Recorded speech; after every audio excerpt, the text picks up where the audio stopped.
आज हम जिस टॉपिक के बारे में बात करेंगे वो है कि वीडियो गेम्स, खासतौर पे पबजी, कि ये इतनी ज़्यादा एडिक्टिव क्यों हैं, क्या फैक्टर्स हैं ऐसे जो कि इसको एडिक्टिव बनाते हैं गेम को। तो सबसे पहले कि this is a free game. कोई भी चीज़ जब फ्री होती है, ख़ासतौर पे इतनी इंटरेस्टिंग गेम, इतनी ज़्यादा मार्केट में इन गेम जब आप फ्री होगी तो बहुत ज़्यादा खेली जाएगी। And this is a war game. एक तो फ्री है और ऊपर से वॉर गेम है। दूसरा factor, this is available on mobile. आपको किसी लैपटॉप की ज़रूरत नहीं है, आपको किसी कंप्यूटर की ज़रूरत नहीं है, आपको किसी प्ले स्टेशन की ज़रूरत नहीं है। आप मोबाइल खोलें, डाउनलोड करें और यूज़ करना शुरू करते हैं। तीसरा, this is a live game. इसमें पॉज नहीं हो सकता, आप स्टॉप नहीं कर सकते। आपने या तो खेलना है या नहीं खेलना। मिसाल के तौर पे अगर आप पहले के ज़माने में देख लें तो ऐसी गेम्स होती थी कि अगर आप नहीं खेलना चाहते या आपका कोई काम है ज़रूरी, आपने पढ़ना है, कुछ भी और करना है, तो आपने उसको पॉज लगाया और घंटे बाद आके वहाँ से स्टार्ट कर ली। लेकिन इस गेम में ऐसा नहीं होगा। या तो आप खेलेंगे या आप नहीं खेलेंगे। तो आपको मजबूरन अपनी वो टर्न पूरी करने के लिए, वो लेवल क्रॉस करने के लिए खेलना ही खेलना है। उसमें आधा घंटा लगता है या 2 घंटे लगते हैं, 6 घंटे लगते हैं, आपने खेलते रहना है वो गेम। उसके बाद इस रियल ह्यूमन ग्राफिक्स हैं इसके अंदर। आप बिल्कुल जब भी गेम खेलते हैं, अगर आपके पास एक अच्छा सेल है तो आपको ऐसा महसूस होता है कि भाई आप बिल्कुल गेम के अंदर ही हैं। इतने अच्छे ग्राफिक्स बनाए गए हैं अट्रैक्ट करने के लिए बच्चों को, या जो भी ये गेम्स खेलते हैं, बल्कि अब तो बड़े भी इन गेम्स में लगे हुए हैं। Sense of achievement, sense of achievement है कि मिसाल के तौर पे आपने इस गेम्स के अंदर, ये दिस वॉर गेम, तो आपने 100 बंदे मार रहे और एक आप रह गए। आप अंदाज़ा करें कि कितनी अच्छी फीलिंग है कि 100 मर गए और एक आप रह गए। आप सच में तो ये पता नहीं कर सकते थे कि नहीं कर सकते थे, लेकिन गेम में आपने ये चीज़ें कर दिखाई हैं। ये आपके रिवॉर्ड मैकेनिज्म को एक्टिव कर देगा। You will feel sense of achievement और आप महसूस करेंगे कि वाह मैंने क्या कर दिखाया है। लेकिन असल में वो गेम है, लेकिन आपके माइंड में वही चीज़ चल रही है और यू विल फील प्लेयर। इसके अंदर टाइम्स एंड इमोशंस की इन्वेस्टमेंट होती है। जिस भी चीज़ के अंदर टाइम्स और इमोशन की इन्वेस्टमेंट हो, उसको छोड़ना एकदम से, उससे बाहर निकलना, उससे किनारा कशी इख्तियार करना बहुत मुश्किल है। ये आप रियल लाइफ सिनेरियोज में भी देख सकते हैं कि जहाँ पे टाइम्स और इमोशन इन्वेस्ट हुए होते हैं, उन चीज़ों को आराम से नहीं छोड़ा जा सकता। तो इसके अंदर टाइम भी लगता है और इमोशंस भी लगते हैं। तो गेम खेलने वाले का दिल करता है कि जहाँ पे मैंने 2 घंटे लगाए हैं तो चलो घंटा और सही इस लेवल को पूरा करूँ।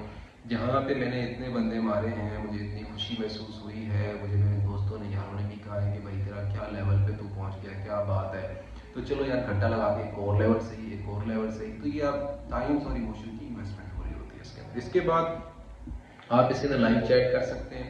आपने जो पार्टनर बनाए हुए हैं, साथ साथ आप गेम भी खेल रहे हैं, साथ साथ उनको बता भी रहे हैं कि हमारा क्या प्लान है नेक्स्ट, मैंने कहाँ से मूव करनी है, तूने कहाँ से मूव करनी है। तो आप अंदाज़ा करें कि कैसे ग्राफिक्स हैं और कैसी इस गेम की पॉलिसी है कि आप पूरी तरह से इन्वॉल्व हैं उसके अंदर। आप चैटिंग भी कर रहे हैं और आप गेम्स भी खेल रहे हैं।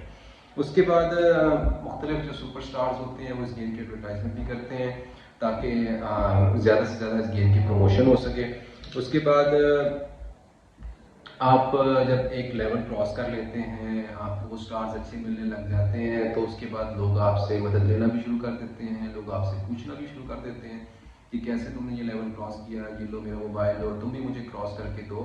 तो ये सेंस ऑफ अचीवमेंट भी देती हैं और आपको ऐसे महसूस होता है कि शायद मैं तो एक पता नहीं एक लीडर बन गया हूँ, एक टीचर बन गया हूँ। असल में तो पता नहीं मैं किसी रियल काम में, किसी प्रोडक्टिव काम में तो कुछ कर सकता था कि नहीं, लेकिन चलो इस गेम में मैंने ये चीज़ खेलते हुए मैंने कर दिखाया है।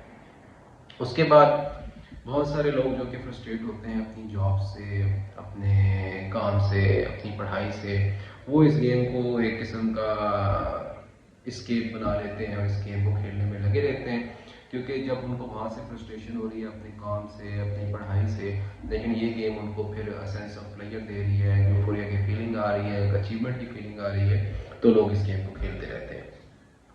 आप ये गेम्स बना के इनको यूट्यूब पे अपलोड भी कर सकते हैं। जब आप यूट्यूब पे अपलोड करेंगे, अब तो इसके बारे में चैनल भी बने हुए हैं कि आप चैनल बनाएं, लोगों को बताएं कि कैसे गेम्स खेलनी है, कैसे आपने क्या करना है। तो ये भी आपको एक सेंस ऑफ अचीवमेंट देती है, बिल्कुल उसी तरह। उसके बाद आप जिस तरह मैंने बताया, इसको पॉज नहीं कर सकते, आप इसको रोक नहीं सकते।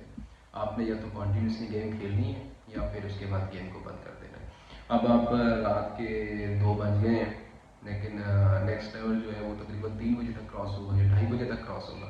अब आप लगे रहेंगे 3 बजे तक, 3 बजे नहीं हुआ तो 4 तक, 4 बजे नहीं हुआ तो 5 तक, क्योंकि आपने नेक्स्ट लेवल पे जाना ही जाना है, वरना आपको जो बारी मिली हुई है, आपकी जो लाइफ मिली हुई है आपको, वो एक्सपायर हो जाएगी। ये मुख्तलिफ गेम्स के अंदर है, सिर्फ पबजी की बात नहीं है, बाकी गेम्स के अंदर भी ऐसी चीज़ें होती हैं, लेकिन आजकल वो ज़्यादा इन है तो हम उसको मेन फोकस कर रहे हैं। उसके बाद सेंस ऑफ पर्पस मिल जाता है आपको। सेंस ऑफ पर्पस उसी तरह, this is a war game. आपने 100 बंदे मारे, आपने 200 बंदे मारे, आपने इसको छुड़वाया, उसको पकड़ा, तो और आप 6-6 घंटे गेम्स खेल रहे हैं, आपका टाइम इन्वेस्ट हो रहा है, तो आपको एक पर्पस मिल जाता है कि चलें ये गेम, ये चीज़ मुझे एक वो चीज़ मुझे मुहैया कर रही है जो कि बाकी मेरे वालिदैन, मेरे दोस्त, मेरा काम मुझे नहीं दे सके, लेकिन ये जो गेम है ना, ये मुझे वो तमाम चीज़ें दे रही है। तो आप उस गेम के अंदर कॉन्टीन्यूसली लगे रहते हैं। सोशल आपकी जो सोशल एक्टिविटी है वो वैसे तो डिक्रीज हो जाती है, लेकिन इस गेम के अंदर आपको पता है कि लाइव चैट होती है, आप प्लान्स बनाते हैं, आप 3-3, 4-4 घंटे लगे रहते हैं, तो आप काइंड ऑफ एक तरह का समझ रहे होते हैं कि आपकी सोशल एक्टिविटी भी है कि वो भी इस गेम की वजह से इंक्रीज हुई है। उसके बाद आप एक, जिस तरह मैंने बताया कि एक लीडर की कैफियत महसूस करते हैं, कि आपको महसूस होता है कि भाई ये कोई भी नहीं कर सक रहा, इस लेवल पे कोई भी नहीं पहुंच रहा, मैं इस लेवल पे पहुंच गया हूँ, मैंने ये लेवल क्लियर कर लिया। तो आप एक लीडर, एक टीचर अपने आप को महसूस करना शुरू कर रहे होते हैं। असल में तो आप अपनी जो सेल्फ स्टीम होती है, अपनी जो अनकॉन्शियस विशेस होती हैं, जो डिज़ायर्स होती हैं, उनको इनडायरेक्टली तौर पे फुलफिल करने की कोशिश कर रहे होते हैं। ये कुछ ऐसे फैक्टर्स हैं जो कि इस गेम को बहुत ही ज़्यादा अट्रैक्टिव, बहुत ही ज़्यादा एडिक्टिव बना रहे होते हैं। उम्मीद करते हैं आपको हमारी वीडियो पसंद आएगी। अगली वीडियो तक के लिए इजाज़त दीजिए। शुक्रिया।